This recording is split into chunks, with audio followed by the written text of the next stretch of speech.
Good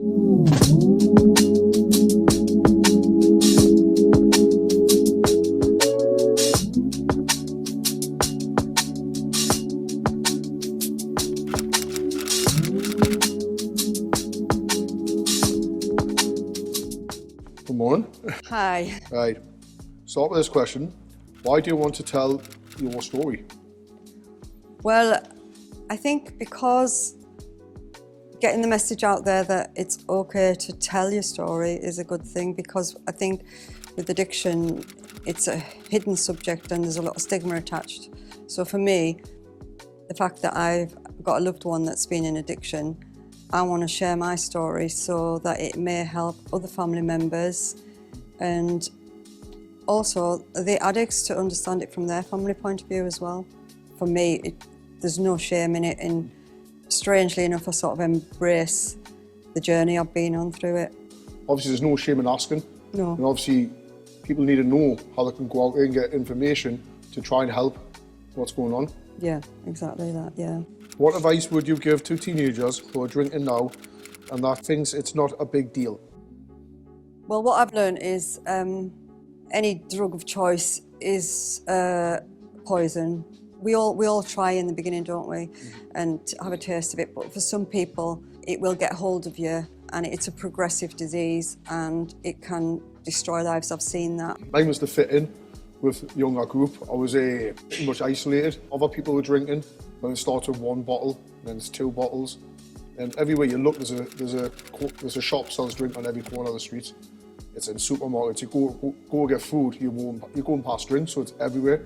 And it's glamorised on the telly with Of course, all yeah. the pop music and rappers and stuff like that, with bottles of Grey Goose and stuff like that, and they think it's a big thing. But really, once it gets ahead of you, it strips you if you try. Well, I think if they've got to experience that, even like blackout or something where you can't remember what you've done the next day, that is so dangerous. It's such risk-taking behaviour. Often, to help yourself feel better, the next thing is to take another drink or another drug, because that's going to hide that. So it's a vicious circle, really. A lot of people like a glass of wine, a lot of people like to have a drink, and that's not a problem. It's a problem when your life becomes unmanageable, but you've got to be aware of where it can take you, and it's really difficult to reach out to the young people, I feel, because they think they know best, don't they? But I hope they listen to videos like this and see the impact it will have on their life and their family's life if things become unmanageable, and it is an addictive substance. Did their behaviour change when they were drinking? If so, how? For me, it was hard to recognise the problem, because there's different types of drinking, and my loved one was more like a binge drinker. Yeah. So we had long periods of great relationship, and then it would be something would happen, maybe 72 hours of no communication. Within a few days, we both want normal again. Yeah. And we don't talk about that, but we move on until the next time.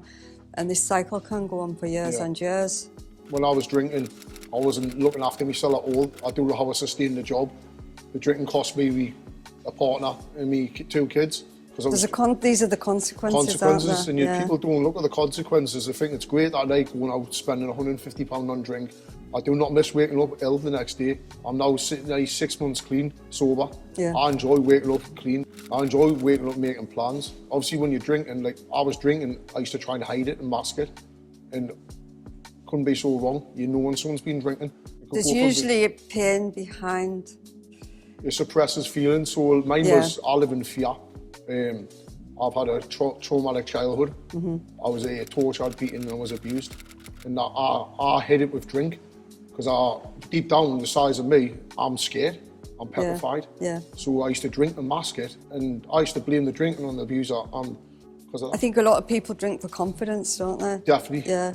Yeah, I suffer with confidence issues myself. Me, I used to try and hide it. My behaviour would have changed. I would stop going to the gym. I'll be late for work. I'll probably have stubble. I'll probably smell. My mum says I used to smell, because I took no pride in the way I looked or the way I went on. I used to go straight into the fridge, get some food in my mum's house, and head off for money.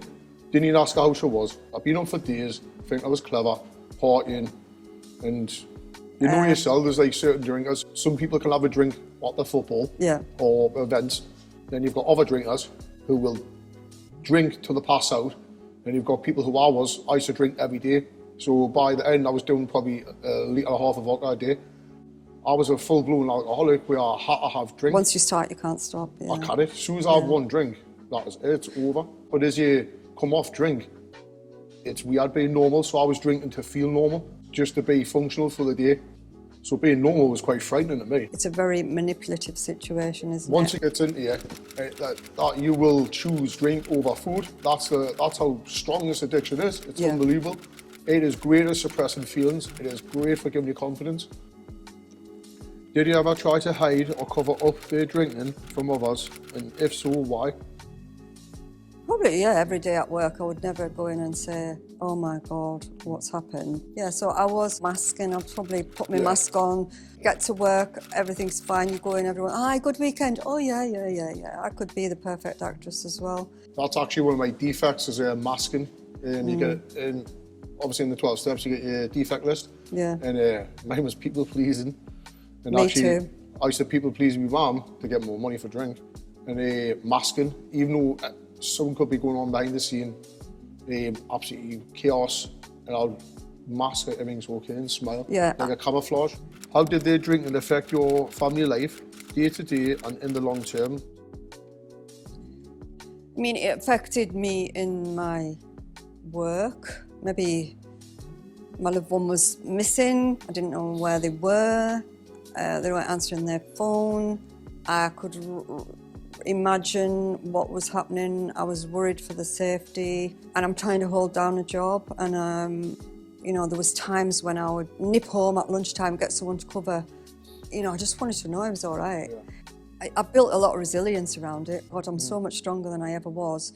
I've got the tools now to come back from it quick. But yeah, it definitely affects, and it affects your other children. It affects, you know, grandmas, granddads. Everybody's affected, and everybody has an opinion, and then everybody can get a bit angry. My drinking affected a lot of people, because obviously I'm her uncle. Yeah. I'm a father. I'm her son. In her eyes, I'm still her little boy. And she was, I think my mum drove her to a mental breakdown. She hid it a lot. Obviously, I used to try to hide the fact I was drinking. But looking back on it, what I've caused my mum, she used to try and be strong and put on a brave face, and it wears him down inside. Well, you're saying a lot, I caused. And I would, if you were my loved one sitting there now, I would say you haven't caused anything, you've been ill. You know, I don't want you to feel like that, and I don't want my loved one to feel like that, because things can work out. That's where I think the education is absolutely key for everyone, because we're all so judgmental in society, aren't we? It's not easy to accept help. How did your family members' alcohol use impact on your drinking? A sibling had a problem with drink. Growing up, I saw what it did to my parents. I liked to drink when I was young. You know, I used to go to the nightclubs, get drunk, sneak bottles in of home brew and all sorts. And yeah, I've all done that. But one thing alcohol did for me, it really made me depressed. I was never any good the day after, and sometimes it lasted longer. And I think with the sibling experience and then how it made me feel, I was always a bit against it, really. So I've always had a bit of fear around it. I see me father and my stepmom, they used to drink every day. And I thought it was all right, oh, well, they're doing it. Not realising at the time, well, I was just a young kid. Me and my friends used to find my dad's cans. That's how it started. We used to take a can. I think that's the thing with the younger generation as well. There's nowhere for them to go. So they're getting together, they're drinking, they think it's good. And it stems from there. Just even a couple of drinks leads on to other things. And it's just this snowball effect. But I think a key thing you said is about fitting in. But I would say stand with your morals and principles. Don't fit in the crowd that's going to take you down the path of chaos or disaster. It's natural human feelings. You want to fit in. You want to be part of the group. You don't want to be the odd person out. How did their drinking impact on your own mental health or daily life? I would go to the doctor and they would say, Claire, you're depressed. I say, I'm not depressed, I'm stressed. It's different. I've had some counselling, which was really good to have that space. You know, I always got a lot out of it. But I also now, for the past 3 or 4 years, I get a lot out of the online Zoom support group and the face-to-face group. But today, I think my mental health, I've got great self-awareness. I've got a sponsor. I've done the 12-step program. What were some of the difficult moments you experienced because of their drinking? I think fear for their safety. That's a big one. You just want your kids to be happy and you don't want to see them hurting themselves because, I mean, they do hurt the wider family, but they're hurting themselves as well, aren't they? Yeah. It must be hard for a mum to watch a loved one actually suffer like that. Something that was prevalent to me was like my loved one wasn't in a very good state at all, and to the point where I called the crisis team. But probably what they heard was some woman insane in a crisis point herself, because they said, we're going to refer you. And I was like, me? Why? I thought that was the point that I thought, oh my God, am I ill? This cannot continue. You start questioning yourself. Yeah, and this is where I began to put the boundaries in, yeah. Yeah, that was a wake-up call for me. Yeah. So that was one of the hardest times, I think, at that point. I can relate to that, because that's what my mum had to do with me. Yeah. There's only so much my mum could do. Yeah. And it absolutely broke my mum's heart.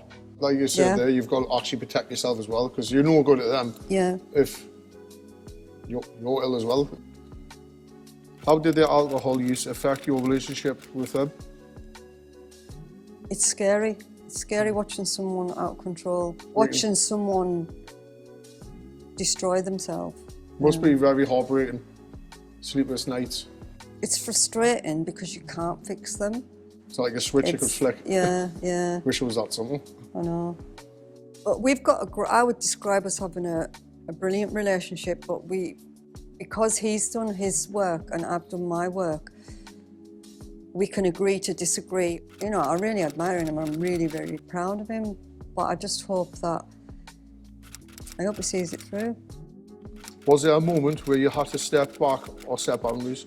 The moment was the crisis team situation. Yeah. And the boundaries were like, I can't live like this anymore. You know, what can we do? I think that's obviously a tough one. You've got to set boundaries for yourself, for your well-being yourself. I believe that once I changed, I'm not saying I was the reason that they looked for recovery, but there was a point where we could no longer live the way we were living. So it comes to the crunch where you've got to make that decision. That must be a very hard decision, that. Yeah. It took an intervention for me off one of my friends I was working with, and they were very worried about us because my mental health had spiralled out of control.